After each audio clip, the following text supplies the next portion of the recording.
রাহমাতুল্লাহি ওয়া বারাকাতুহু। আলহামদুলিল্লাহি রাব্বিল আলামিন ওয়াসসালাতু ওয়াসসালামু আলা রাসূলিল কারীম ওয়া আলা আলিহি ওয়া আসহাবিহি আজমাইন। বাংলাদেশের গণমানুষের সংগঠন শহীদি কাফেলা বাংলাদেশ জামাত ইসলামী ঢাকা জেলার সাভার থানার সাভার সদর ইউনিয়নের উদ্যোগে আয়োজিত আজকের এই জনসভার সম্মানিত সভাপতি, সম্মানিত প্রধান বক্তা, বাংলাদেশ জামাত ইসলামীর কেন্দ্রীয় মজলিসের শুরার অন্যতম সদস্য,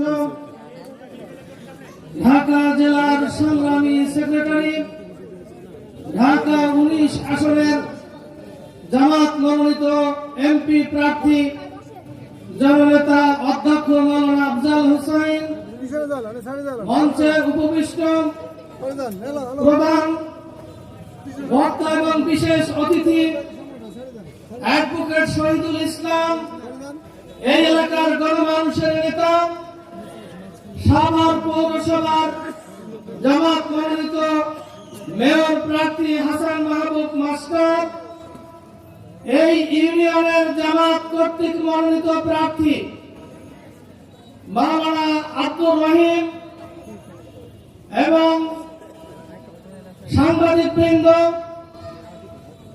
সম্মানিত ভাই এবং বন্ধুগণ, আজকের এই জনসভা প্রমাণ করে আগামীতে জামাত ইসলামীর বিজয় হবে ইনশাআল্লাহ।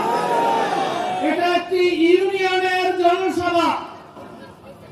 এই জনসভা আজকের প্রমাণ করে সারা বাংলাদেশে ইসলামী শক্তির যে উত্থান হয়েছে, আগামী নির্বাচনে পার্লামেন্টে কোরআনের পার্লামেন্ট হিসেবে প্রতিষ্ঠিত হবে ইনশাআল্লাহ।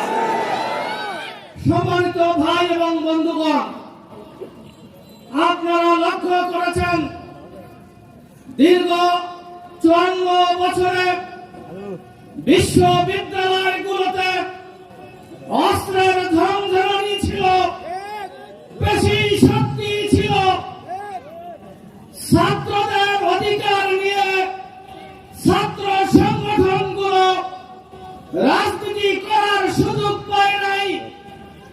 24 সালের প্রেক্ষাপট পরিবর্তনের পরে আমরা লক্ষ্য করছি ঢাকা বিশ্ববিদ্যালয়, জাহাঙ্গীরনগর বিশ্ববিদ্যালয়, চট্টগ্রাম বিশ্ববিদ্যালয়, রাজশাহী বিশ্ববিদ্যালয় শিবিরের যে জয় হয়েছে, এটা ইসলামের